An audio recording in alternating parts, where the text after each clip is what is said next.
Buenas tardes, buenos días, buenas noches. Bueno, es un gusto para mí participar aunque sea de manera virtual, de una conversación sobre la enseñanza con las directoras, directores, inspectoras, inspectores de las escuelas secundarias de nuestra querida provincia de Buenos Aires. Una conversación que se desarrolla en un tiempo social complejo, ¿no? Complejo en relación también a las concepciones de conocimiento que están circulando e imponiéndose a veces hoy en nuestra sociedad. Todos tenemos noticias de algo que se llama posverdad. El diccionario de Oxford lo estableció en el año 2016 como palabra del año y lo definió como que denota circunstancias en las que los hechos objetivos son menos influyentes en la formación de la opinión pública que las apelaciones a las emociones y creencias personales. Y que el diccionario de la Real Academia Española, con un poco más de énfasis en la cuestión de la veracidad, la define como distorsión deliberada de una realidad que manipula creencias y emociones con el fin de influir en la opinión pública y en las actitudes sociales. Y de una manera que parece distinta, pero que yo entiendo que es complementaria de la anterior, en el tiempo actual se genera la ilusión de que todo está en el registro de los datos, ¿no? Que constituirían la evidencia de la realidad, que por lo tanto serían inútiles los esfuerzos de involucrar a nuestras y nuestros jóvenes en un trabajo, siempre arduo, con el conocimiento. Se intenta instalar en la sociedad una perspectiva según la cual los datos hablan por sí mismos. Lo escuchamos en el espacio público una y otra vez. Y entre estas dos aguas, entre una concepción de conocimiento según la cual o bien es posible afirmar hechos sin necesidad de verificarlo, o bien se plantea que los datos hablan por sí mismos sin necesidad de interpretarlos, analizarlos de acuerdo con algunas referencias comunes que en cada época han orientado siempre la producción de conocimiento, perdón. Digo, entre estas dos modos de que entiendo que son uno de concebir el conocimiento, no hace falta verificar los hechos y los datos hablan por sí mismos, tenemos que asumir el desafío de involucrar a nuestras y nuestros jóvenes en un trabajo con el conocimiento. ¿Qué queremos? ¿Qué queremos de la escuela? Yo diría que tengan una experiencia con distintas manifestaciones de la producción cultural, con el arte, con las ciencias, con las humanidades, con la tecnología, con el deporte, que interpele su existencia, que la conmueva de alguna manera.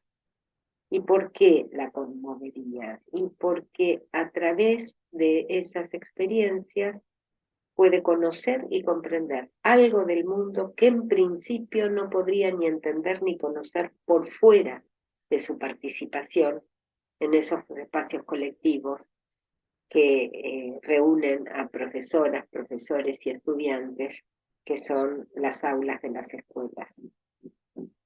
Yo quiero proponerles para discutir en este espacio dos ideas, ¿no? La primera tiene que ver con la relación entre lo que se propone para enseñar y los modos en que los chicos arman una historia de conocimientos a partir de esas propuestas. Esa es la primera, ¿no? La segunda tiene que ver con el tiempo y la voy a plantear en un ratito, pero vuelvo a esta primera. Para enseñar, para transmitir ideas, las y los profesores contextualizan el tratamiento del saber, plantean situaciones didácticas específicas, resolución de problemas, lecturas, producción de textos, exposiciones, comparaciones diversas. Y los profesores plantean estas actividades como medios, maneras de plasmar su intención de enseñar cuestiones específicas. Ahora bien, ¿cómo es la relación entre el trabajo de las y los estudiantes en esas situaciones específicas, necesariamente recortadas, parciales, acotadas, y su inscripción en un campo conceptual más amplio, más general, que les permita tener una visión de conjunto, caracterizar esas ideas por sus relaciones con otros conceptos cercanos? O en otros términos, cómo se pasa de realizar una actividad situada a construir una historia y una memoria colectiva y personal de las ideas que han sido fértiles para el trabajo con una cierta problemática. Y acá es necesario construir puentes, esas dos cosas, y los puentes los construyen, solo los pueden construir las y los profesores a través de su acción de enseñanza. Ejemplito, entre analizar un episodio de la Revolución de Mayo y construir el concepto de revolución, hay una distancia que no se recorre una vez y para siempre, se recorre muchas veces. Y en cada camino se producen generalizaciones, descontextualizaciones, se elaboran nuevas relaciones, se resignifica lo realizado y hasta se puede reconocer aquello que queda pendiente en nuestra comprensión. Entiendo que construir esos puentes requiere, como una de las condiciones, conocer, interpretar y discutir las ideas que los chicos pusieron en juego cuando se enfrentaron a las situaciones que les propusimos. Y esto requiere trabajar con los chicos un plano reflexivo, sobre una instancia reflexiva sobre eso que han realizado. Confrontar, que expliquen cómo pensaron, que confronten distintas maneras de hacerlo, que analicen la coherencia de las distintas propuestas, de los distintos, de las distintas producciones, que se analicen los argumentos, ¿no?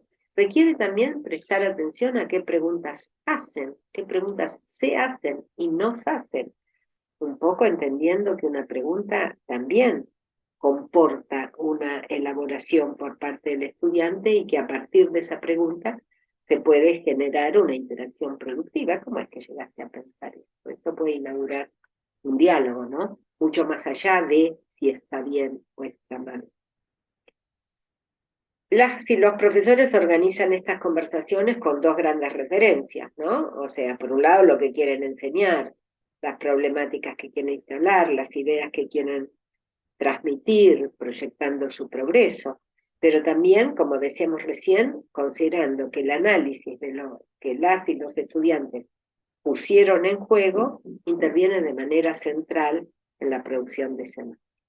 Ahora bien, invitar a los alumnos a que se involucren en una discusión, o sea, no es automático, los alumnos no siempre se involucran, ¿no? Y esto requiere muchas cuestiones de las cuales yo voy a plantear solo alguna, ¿no?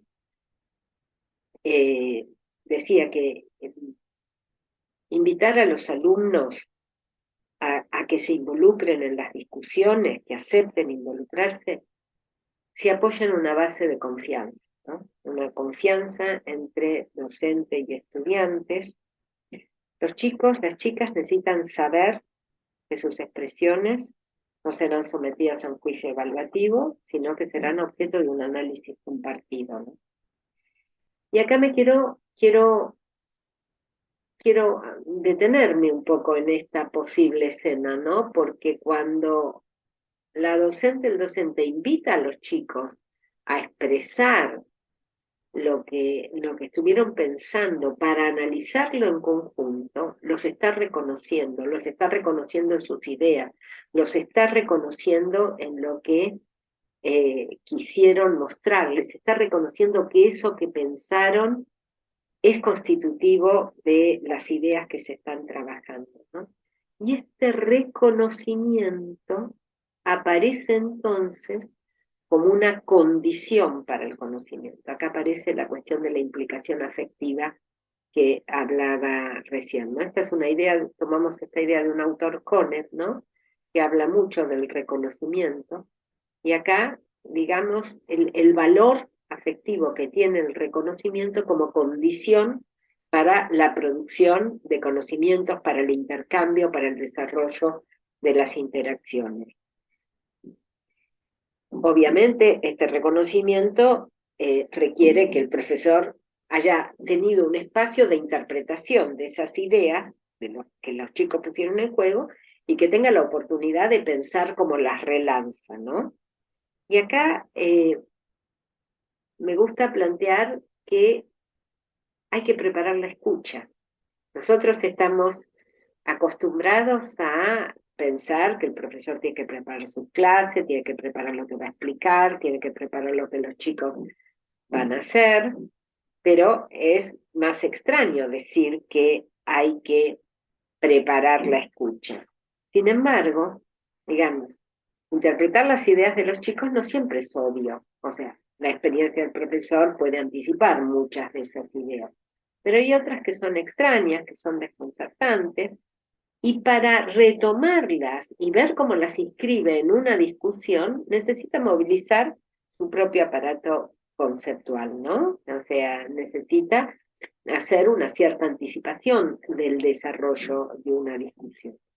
Y este posicionamiento del docente que exige reconocer la producción del estudiante y al mismo tiempo empujar a su transformación, obviamente esto no puede ser impuesto ni por un mandato moral ni por una prescripción. Se trata de construir una posición sobre la base de una práctica que desde nuestro punto de vista se sostiene institucionalmente. Es una práctica con nosotros, es una práctica colectiva y se sostiene institucionalmente. Y también el profesor tiene que tener confianza, como parte de esa construcción y de esa disposición, es tener confianza en que este devenir lo lleva a buen puerto, que vale la pena. Y digamos, y esto más allá de que alguna vez no le salga bien, ¿no? O sea, porque ahí se está asumiendo un riesgo, no siempre los alumnos se van a involucrar, a veces la discusión se va a desordenar, pero hay una confianza de que a lo largo del tiempo se puede instalar una práctica cuya base es el de reconocimiento y confianza es central. Y cuando decimos que los estudiantes se tienen que sumar a esta propuesta, se tienen que involucrar sobre una base de confianza, esta confianza también se basa en una atribución de autoridad epistémica hacia el profesor.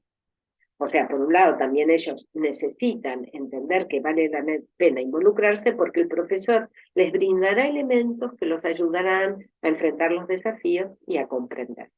Entonces acá hay unas palabras que fui nombrando, que me gustaría ahora sintetizarlas: reconocimiento, autoridad, confianza y conocimiento parecieran entrelazarse en una dinámica que es constitutiva de los procesos de enseñanza. Dije que iba a plantear dos ideas, voy con la segunda, y que tiene que ver con el tiempo. Sabemos que en la escuela los saberes están impregnados de tiempo. Y esto es extremadamente condicionante, y aunque hace mucho tiempo que venimos hablando de esto, aún no lo hemos podido modificar, ¿no? La institución funciona sobre la base de una asignación a priori de los tiempos. Aunque finalmente en la práctica esto no se cumpla, se funciona con ese supuesto, de que se pueden asignar a priori los tiempos para el tratamiento de los temas y que hay una secuenciación, se naturaliza, que hay una secuenciación en la que un tema viene después del otro. Sin embargo, es difícil elaborar así una historia colectiva de los saberes que se constituya en referencia para los estudiantes.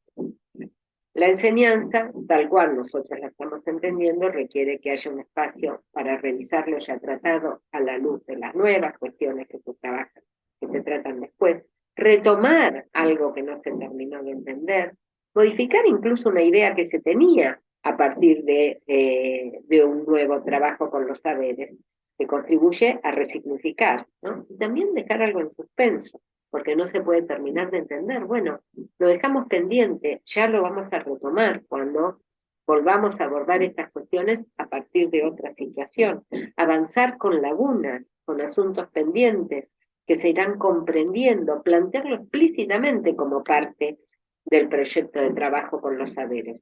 Lo nuevo se teje con lo viejo, lo modifica, lo reconstruye, y por eso mismo, como plantea un autor que es referencia para nosotros, Alcevit, reposa sobre una anterioridad que sobrepasa lo secuencial, ¿no? No es solo lo inmediatamente anterior. Se conoce con y contra lo que ya se sabe, contra lo que se cree, lo que se intuye, nos planteaba hace mucho tiempo Bachelard, ¿no? Y el contra se construye contra lo que se sabe, no solo habla de revisar creencias y sentidos comunes, también habla de que la enseñanza a veces requiere plantear rupturas con la propia experiencia de estudio, ¿no? Una resignificación completa, ¿no? Esto que creíamos que era de una determinada manera, bueno, bajo estas otras condiciones ya no es así, ¿no? Nosotros impulsamos una concepción de enseñanza como hecho colectivo, como tarea institucional.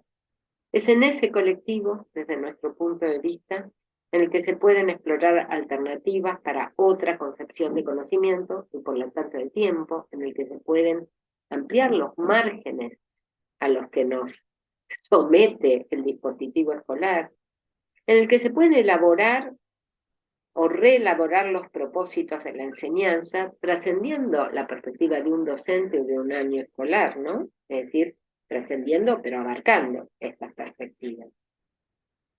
Una vez discutiendo con un grupo de profesores sobre aprendizajes de los estudiantes, una docente nos dijo, los alumnos son de todas y todos, no son de un profesor o de varios profesores, son de todos. Y hacer verdadera esta expresión requiere de la constitución de colectivos docentes sólidos, fortalecidos, solidarios, que aborden en conjunto los problemas, que los analicen, que los compartan, sobre la base de su propia relación con los saberes a transmitir y simultáneamente sobre la base de la reflexión acerca del desarrollo de sus propias prácticas. Bueno, ojalá que vayamos allí. Yo les dejo estas ideas para que ustedes discutan. Adiós.